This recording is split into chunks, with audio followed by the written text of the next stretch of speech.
26শে October Shri ভগবানের মুক্তিমোক্ষ দর্শনের বাংলা অনুবাদ শ্রবণে উৎসুক শ্রোতাদের হার্দিক স্বাগত জানাই। জয় বলো জ্ঞান প্রদাতা, মুক্তি প্রদাতা, পরম জ্যোতি শ্রী আম্মা ভগবানের জয়। আজকের প্রথম প্রশ্ন ছিল, পাদপ্রণাম প্রিয় শ্রী ভগবান, আপনি বলেন ব্রহ্মাণ্ডের সমস্ত বস্তুই মায়া এবং স্বয়ং ব্রহ্মাণ্ডই মায়া। কৃপা করে আপনি আমাদের বিশদে বুঝিয়ে বলুন। ধন্যবাদ শ্রী ভগবান। উত্তরে শ্রী ভগবান বলেন, এই বিষয়টিকে আমরা বিভিন্ন দৃষ্টিকোণ থেকে দেখতে পারি।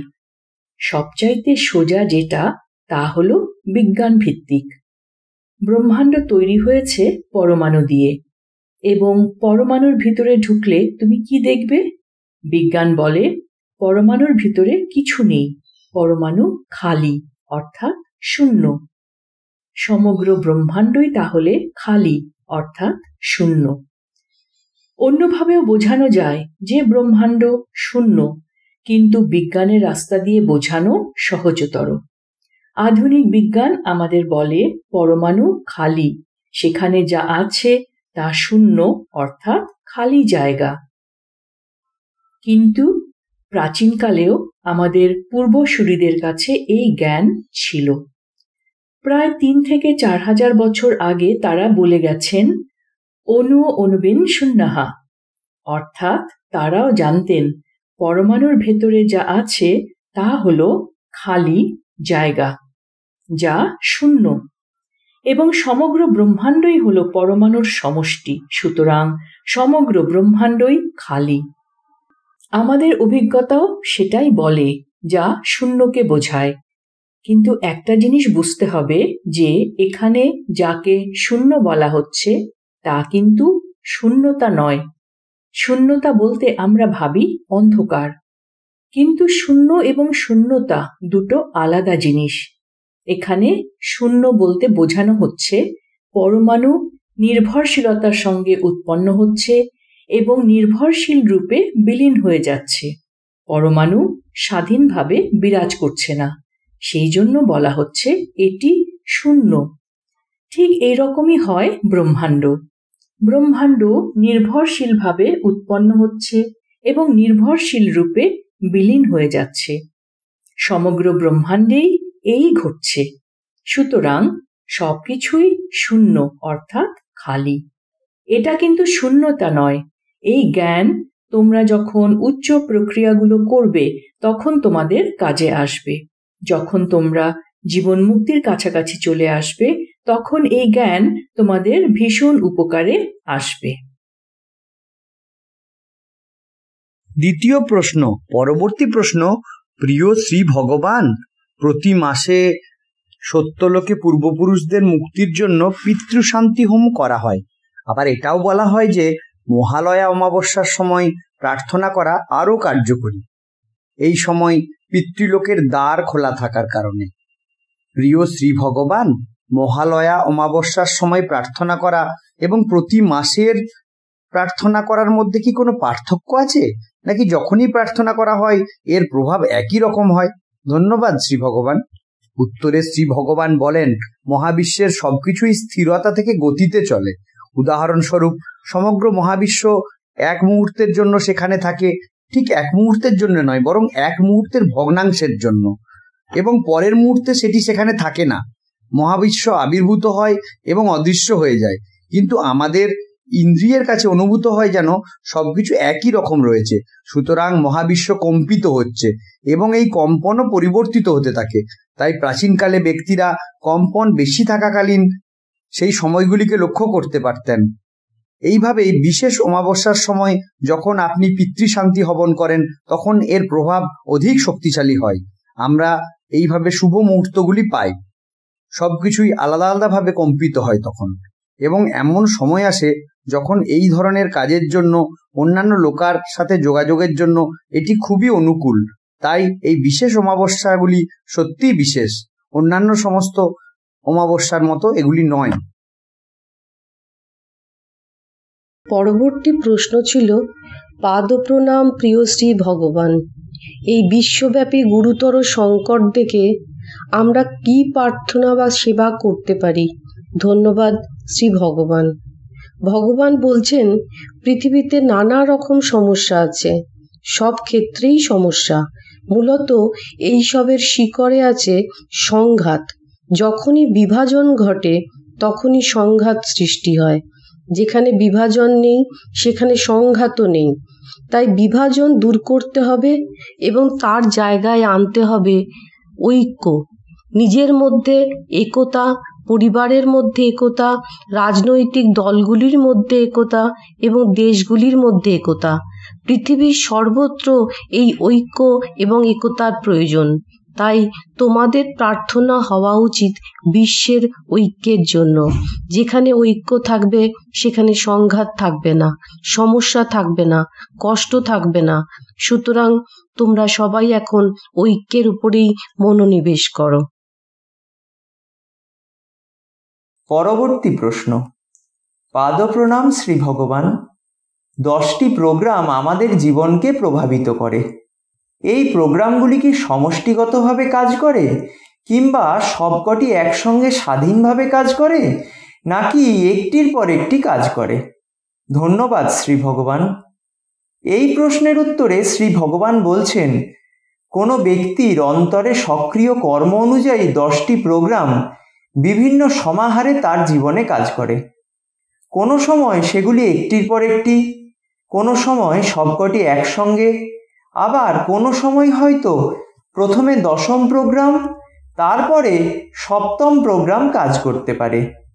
এ বিষয়ে কোনো সার্বজনীন নিয়ম নেই। পরবর্তী প্রশ্ন। পাদপ্রণাম প্রিয় শ্রী ভগবান। আমি একজন নিয়মিত ভক্ত। শ্রী আম্মা ভগবানের উপাসনা করি এবং প্রচুর করুণা লাভ করি। শ্রী আম্মা ভগবান ইহম ও পরমের পথে আগে বাড়ার জন্য কি আন্তরিক উপাসনা করা যথেষ্ট, নাকি ভক্তি জ্ঞান যজ্ঞের সকল স্তরে অংশগ্রহণ করা অনিবার্য? ভক্তি জ্ঞান যজ্ঞের সকল স্তরে অংশগ্রহণ কিভাবে সহায়ক? দয়া করে ব্যাখ্যা করুন শ্রী ভগবান। ধন্যবাদ শ্রী ভগবান। এই প্রশ্নের উত্তরে শ্রী ভগবান বলছেন, আমাদের কাজের উদ্দেশ্য হলো আপনাকে চেতনার স্তরে নিয়ে যাওয়া। তাহলে কখন তা ঘটবে? তা ঘটবে।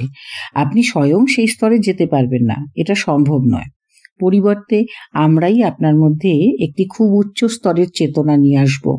আপনি একজন মহান গণিতবিদ হতে পারবেন না। পরিবর্তে আমরাই আপনার মধ্যে রামানুজমের চেতনা প্রবেশ করাবো। তারপর আপনি একজন মহান গণিতবিদ হয়ে উঠবেন। এখানে আমরা আপনার মধ্যে মহান করুণাময় আলো বা পরম জ্যোতির চেতনা প্রবেশ করানোর চেষ্টা করছি। আমরা চাই পরম জ্যোতি আপনাকে গ্রহণ করুন। আপনি চলে যেতেই পারেন, তাহলে আপনি সবসময় এই ধরনের অকেজো দুর্দশাগ্রস্ত মানুষই থাকবেন। আপনি এই ধরনের জীবনযাপনই করবেন। আপনার ইন্দ্রিয়গুলি ভিন্নভাবে কাজ করছে। যদি আপনি চেতনার উচ্চ স্তরে থাকেন তাহলে আপনি যা দেখেন তা ভিন্ন, আপনি যা শোনেন তা ভিন্ন, আপনি যা গন্ধ পান তাও ভিন্ন। সবকিছুই আশ্চর্যজনক। এটি একটি বিশাল মহান মহাবিশ্বের মতো সুন্দর। আর আপনাদের জীবনটাও এত সুন্দর হবে। এই সব কিছু আপনাদের হবে। আপনাদের কাছে এই সব কিছুই নেই। বেঁচে থাকার জন্য আছে কিছু আনন্দ, কিছু সুখ, কিছু সংঘর্ষ, আর আপনি সেটা নিয়েই খুব খুশি। আপনাকে বদলানো যাবে না। টমেটোই থাকবে। আমরা সেটা পরিবর্তন করতে পারি না, বরং আমরা টমেটোটাকেই সরিয়ে ফেলি। ধরুন আপনি সেই টমেটো, আমরা আপনাকে সরিয়ে ফেলি। কিভাবে? আপনাকে সংকুচিত করে, ছোট থেকে ছোটতর করে আমরা আপনাকে সংকুচিত করি। আর তখন আপনাকে কে দখল করে? মহান করুণাময় আলো বা পরম জ্যোতি। পশ্চিম বিশ্বে আমরা মহান করুণাময় আলো শব্দটি ব্যবহার করি। ভারতে আমরা পরম জ্যোতি শব্দটি ব্যবহার করি। এটি আপনার ভেতরে আনা হবে এবং এটি আপনাকে দখল করবে, এবং অবশেষে কে থাকবে? কেবল পরম জ্যোতি থাকবে, আর কিছুই থাকবে না। আপনি এবং পরম জ্যোতি এক হয়ে যাবেন। এটাই হলো একম। তাই এখন এই ভক্তি জ্ঞান যজ্ঞগুলির উপর কেন্দ্রীভূত।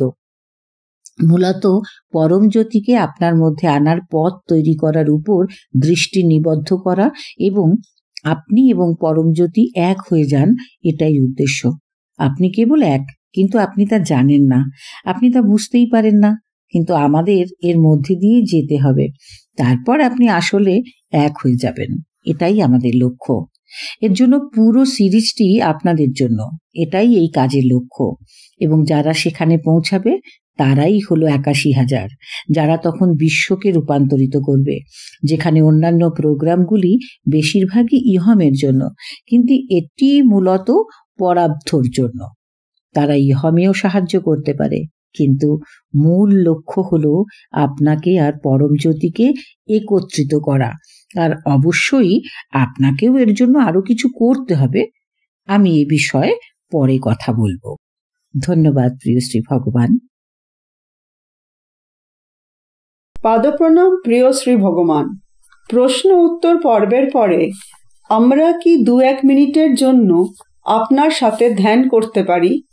ধন্যবাদ প্রিয় শ্রী ভগবান। উত্তরে শ্রী ভগবান বলছেন, এই ধ্যান ভবিষ্যতেও করা যাবে। বর্তমানে আমাদের অন্তর্নিহিত সততা অনুশীলন করতে হবে। প্রণাম প্রিয় শ্রী ভগবান। পরবর্তী প্রশ্ন, কিভাবে আত্মসমর্পণ করা যায়? ধন্যবাদ শ্রী ভগবান। উত্তরে ভগবান বলছেন, মানুষ স্বাভাবিকভাবেই আত্মসমর্পণ করে যখন তারা অসহায় হয়ে পড়ে। যতক্ষণ তুমি মনে করো যে তুমি কিছু করতে পারবে, ততক্ষণ তুমি আত্মসমর্পণ করো না। তুমি বারবার চেষ্টা করতে থাকো, কারণ তুমি ভাবো তুমি পারবে। এটা একদম স্বাভাবিক, এতে কোনো ভুল নেই। কিন্তু একটা সময় আসে যখন তুমি বুঝতে পারো যে তুমি কিছুই করতে পারছো না, তখন আত্মসমর্পণও স্বাভাবিকভাবেই ঘটে যায়। ধন্যবাদ শ্রী ভগবান। পরবর্তী প্রশ্ন। পাদপ্রণাম আমার প্রিয় শ্রী ভগবান।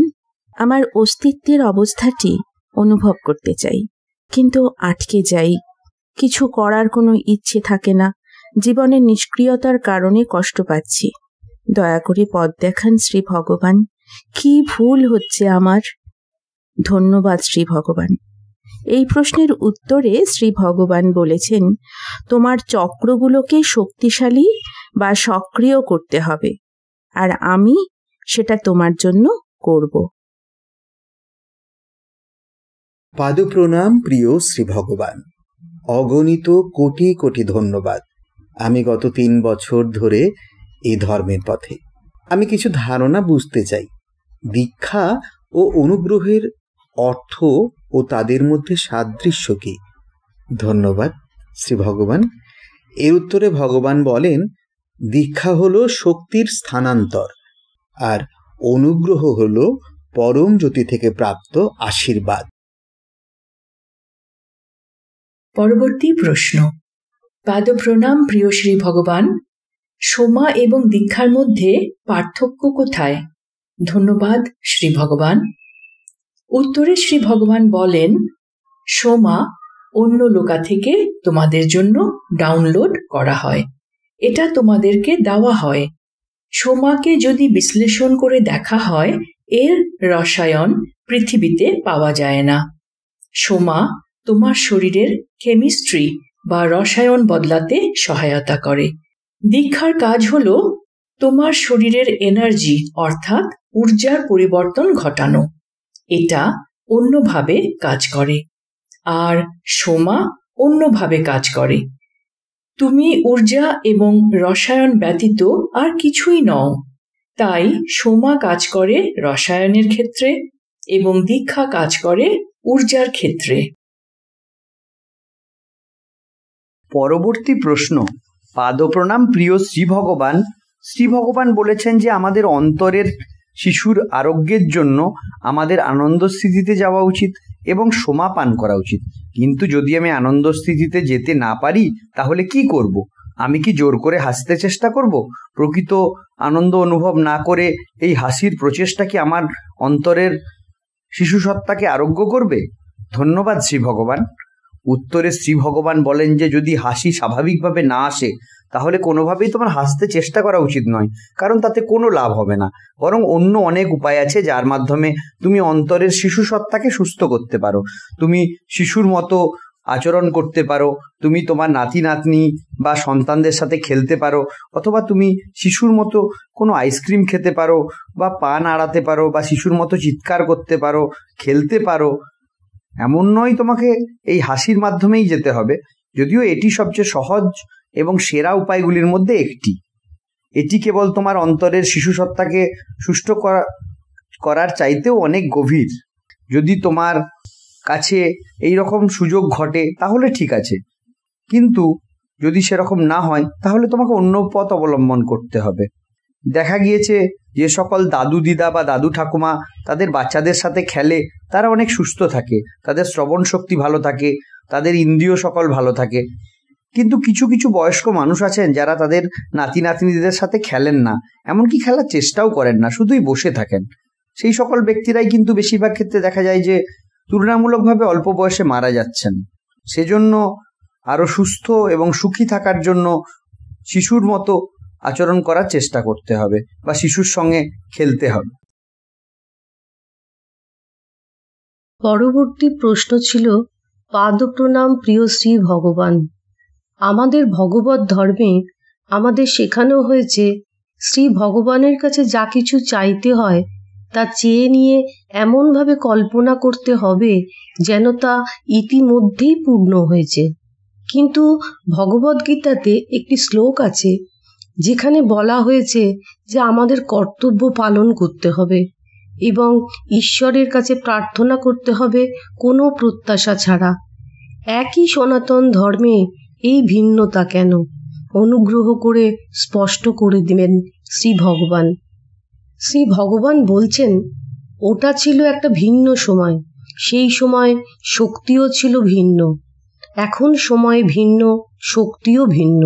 কিন্তু এখন আমরা কেন বলি যে তুমি যা কল্পনা করবে, তুমি যা চেয়েছো তা ইতিমধ্যেই ঘটে গেছে?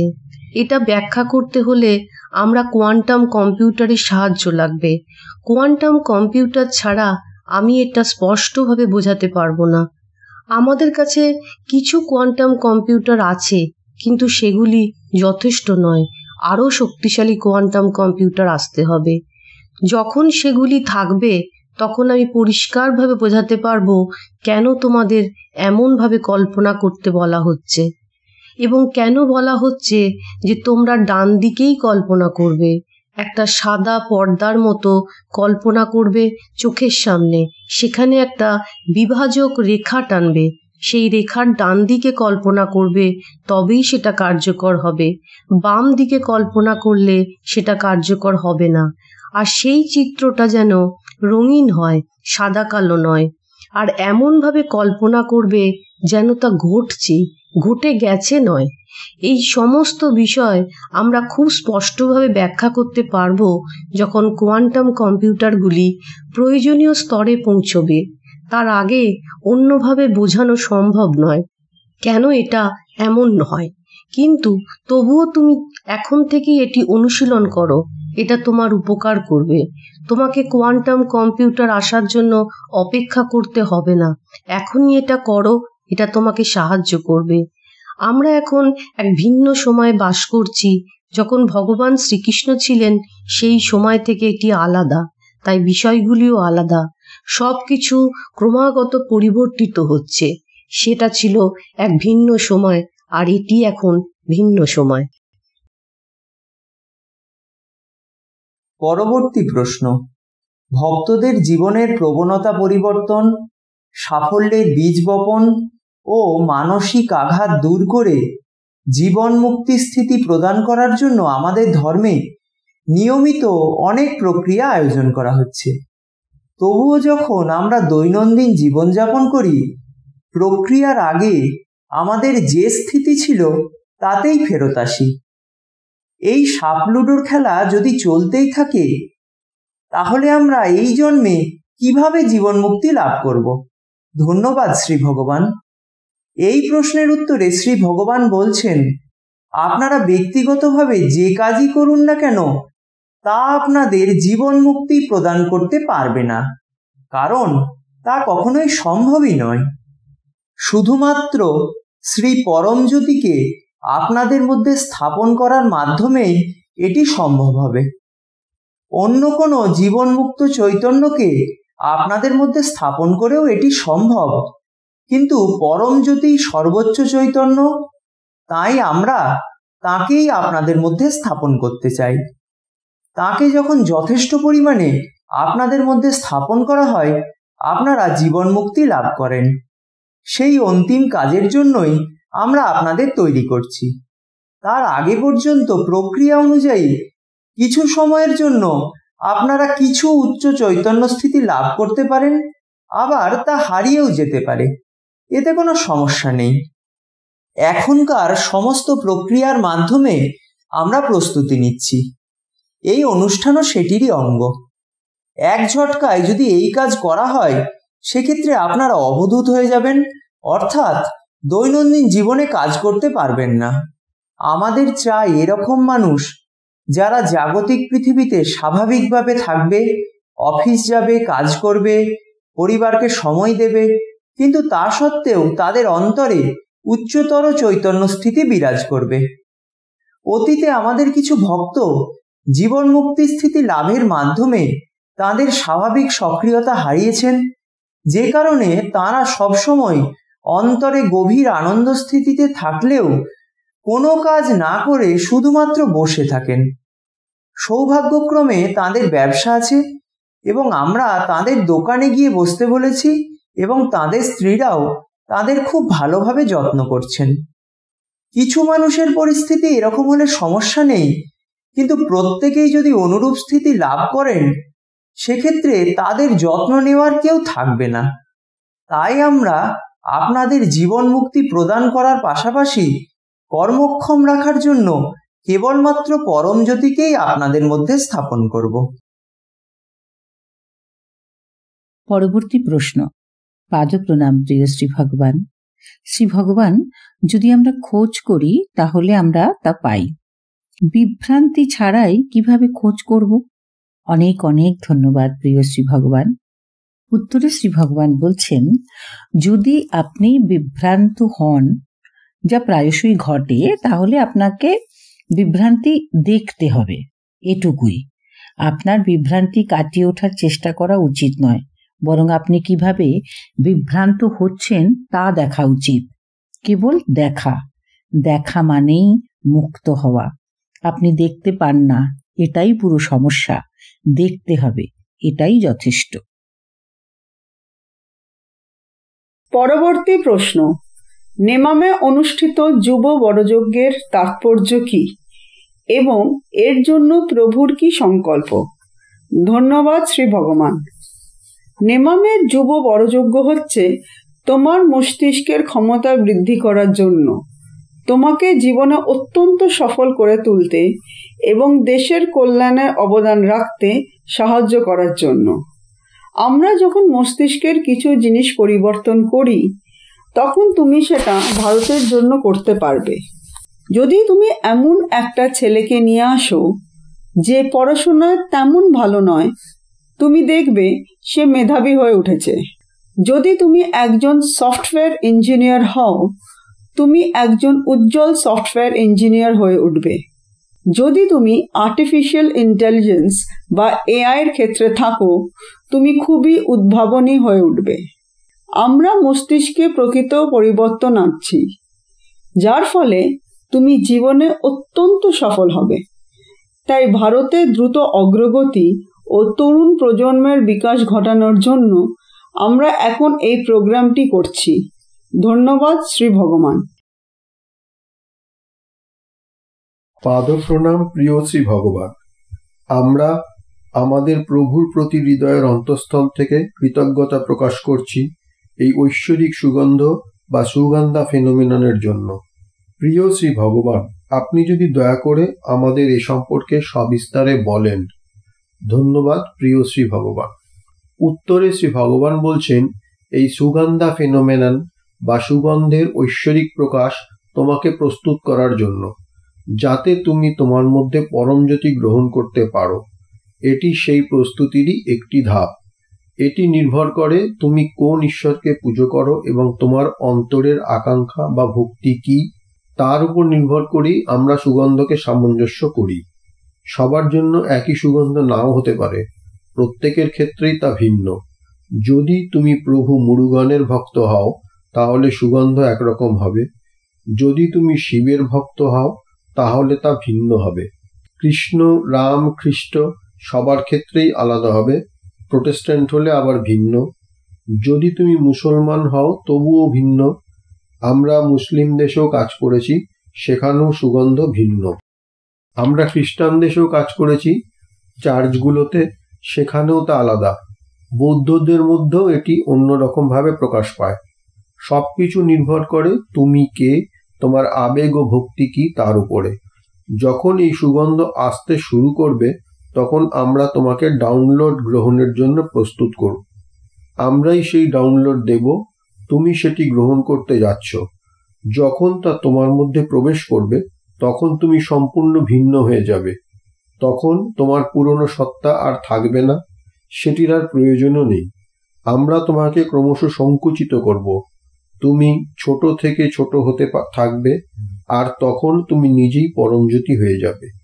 যদি তা সম্পূর্ণ পরমজ্যোতি নাও হয় তাহলে তুমি রামলিঙ্গ স্বামীর মতন আলোর মধ্যে লীন হয়ে যাবে। যদি পরমজ্যোতি তোমার মধ্য দিয়ে বেঁচে থাকে তাহলে তুমি নিজেই পরমজ্যোতি হয়ে যাবে। আমরা তোমাকে সেই অবস্থার জন্যই প্রস্তুত করছি। এই জীবন কি? তোমাদের কারোর জন্যই নরক নেই। নরক তোমাদের শুধু দেখানো হয় যাতে তোমরা বুঝতে পারো কেমন সেটা। তুমি যদি মহাপাপীও হও এর মানে এই নয় যে তুমি যা খুশি করতে পারো।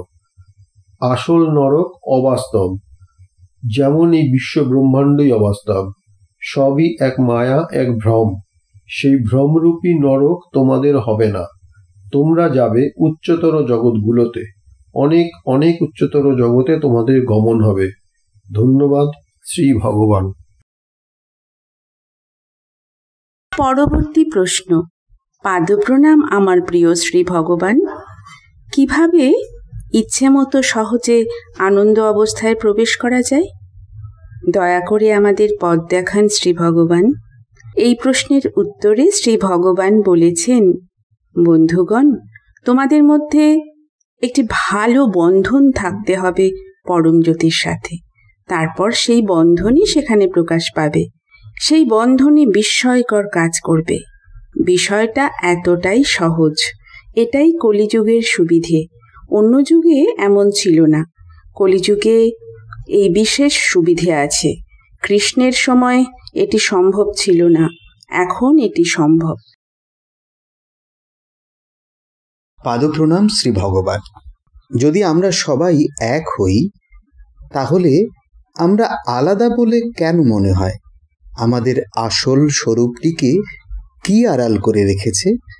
ধন্যবাদ শ্রী ভগবান। উত্তরে ভগবান বলেন, প্রথমেই এটা বুঝতে হবে যে আমরা সবাই এক। কেবলমাত্র একটাই সত্তা আছে, আর কিছু নয়। যেমন একটি সিনেমায় একজন অভিনেতা নায়কের ভূমিকায়, খলনায়কের ভূমিকায়, অন্য কারো ভূমিকাতেও অভিনয় করে, সব ভূমিকাতেই তিনি অভিনয় করেন। ভাবো যেন এমন একটি সিনেমা। তেমনি এখানে কেবল একজনই সত্তা আছেন, যিনি তোমাদের সবার রূপে বসে আছেন। আমিও সেই একই সত্তা, যিনি তোমাদের সঙ্গে কথা বলছি। আমি আর তোমরা আলাদা নই, আমরা সবাই এক।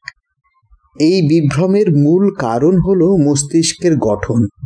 মস্তিষ্কই এই বিভ্রম সৃষ্টি করে।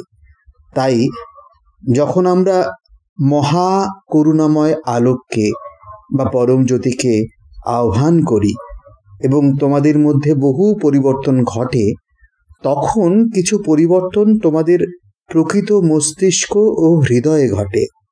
এই মস্তিষ্ক ও হৃদয় স্বয়ং সেই অবস্থায় পৌঁছতে পারে না, কিন্তু ধীরে ধীরে অনেক পরিবর্তন ঘটবে।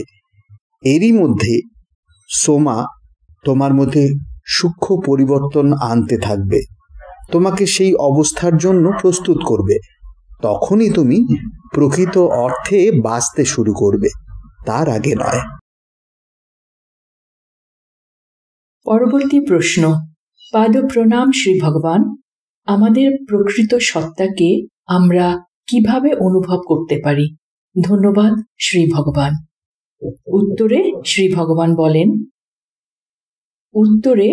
ভগবান বলেন, আমাদের যে হৃদয়, মস্তিষ্ক ও মন রয়েছে সেগুলো দিয়ে আমাদের প্রকৃত সত্তাকে উপলব্ধি করা সম্ভব নয়। সেই জন্য দরকার পরম জ্যোতির অভিজ্ঞতা। তোমাকে সরে যেতে হবে এবং সেই স্থান পরম জ্যোতি দ্বারা পূর্ণ হতে হবে। তবেই তুমি বুঝতে পারবে তোমার প্রকৃত সত্তা কি। এটা সম্পূর্ণ আলাদা এক জীবন। যদিও তোমরা এই পৃথিবীতে আছো, তোমাদের ধন দৌলত, বাড়ি গাড়ি, কর্ম ইত্যাদি সবই আছে, তথাপি তোমাদের অন্তর পরমজ্যোতি দ্বারা আলোকিত হয়ে থাকতে পারে। এই যুগের এটাই সবচেয়ে বড় বৈশিষ্ট্য। সেইভাবে দেখলে এই যুগ অন্যান্য যুগের তুলনায় এগিয়ে রয়েছে। এখন সময় অনুকূল। তুমি সাধারণ পার্থিব জীবনযাপনের সঙ্গে সঙ্গে এই উচ্চ স্থিতিতেও অবস্থান করতে পারো। আমরা এইখানে পৌঁছে গেছি কারণ এই যে সুগন্ধ পাচ্ছ তোমরা, এটা দিব্য সুগন্ধ। অনেকেই এখন এই সুগন্ধ অনুভব করতে শুরু করেছে। কারুর ক্ষেত্রে এটা বেশ স্পষ্ট, আর কারুর জন্য এটা মৃদু। এই দিব্য সুগন্ধের অভিজ্ঞতা বর্তমানে ক্রমবর্ধমান। শুধু ভারতেই নয়, সমগ্র বিশ্বেই এটি ঘটতে শুরু করেছে। এই ঘটনা আমাদের বুঝিয়ে দিচ্ছে যে আমরা পরমজ্যোতি ডাউনলোডের খুব কাছাকাছি চলে এসেছি। ধীরে ধীরে আমরা ডাউনলোড করছি। এই বিষয়ে পরবর্তীতে আরো বিশদে আলোচনা করব। পরবর্তী প্রশ্ন, পাদপ্রণাম প্রিয় শ্রী ভগবান, আমরা কেন সর্বদা জাগতিক মায়াতে আবদ্ধ থাকি? এই জাগতিক মায়া থেকে কিভাবে বেরিয়ে আসা সম্ভব? উত্তরে শ্রী ভগবান বলেন যে, দেখুন, এর জন্য আপনি দায়ী নন।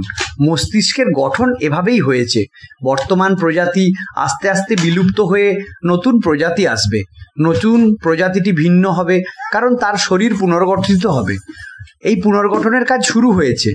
এতে বেশ কিছু সময় লাগবে। তাদের শরীর সম্পূর্ণরূপে আলাদা হবে, গঠন ভিন্ন হবে। তখন আর কিন্তু আপনার বিচ্ছিন্নতার অনুভূতি থাকবে না।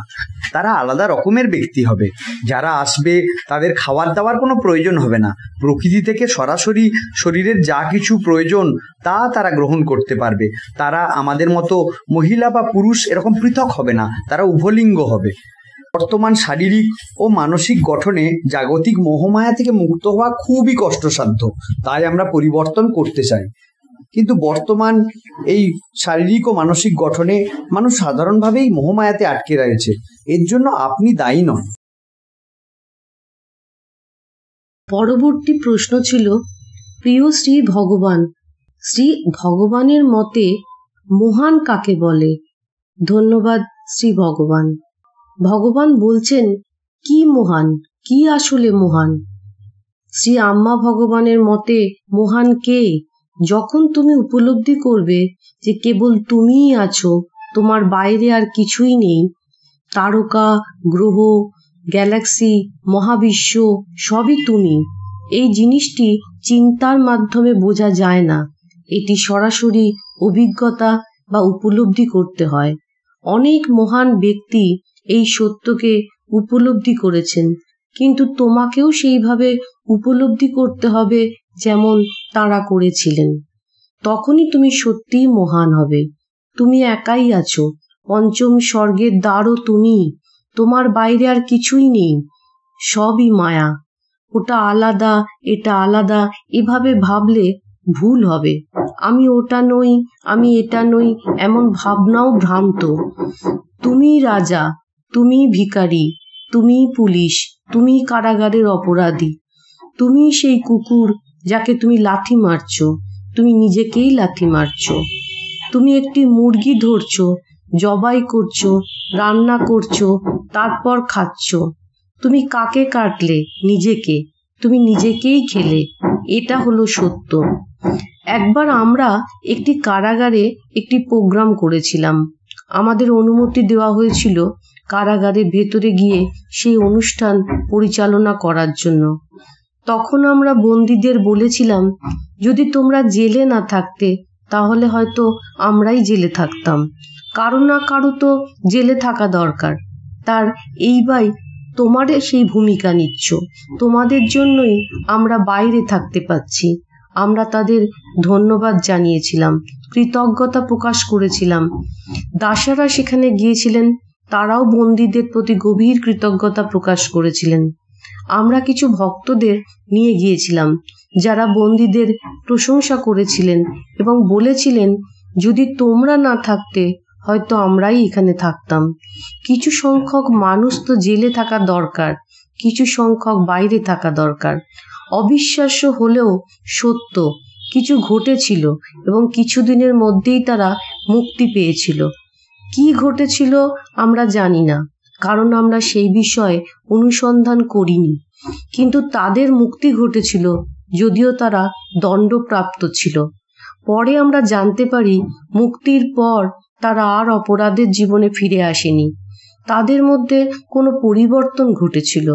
তাই যখনই কেউ কারাগারে থাকে, বুঝে নাও তুমি নিজেই সেখানে আছো। যদি কোনো পুলিশ কোনো বন্দীকে মারে, বুঝে নাও তুমি নিজেকেই মারছ। তুমি মাছ ধরছো, কেটে রান্না করে খাচ্ছ, বুঝে নাও যে তুমি নিজেকেই কাটছো। তুমি রান্না করছো, খাচ্ছ, তুমি নিজেকেই আসলে খাচ্ছ। তুমি যখন কোনো চিড়িয়াখানায় গিয়ে একটি বাঘের চোখের দিকে তাকাবে, তোমার কুণ্ডলিনী জাগ্রত হবে। অধিকাংশ মানুষের ক্ষেত্রেই তা ঘটে।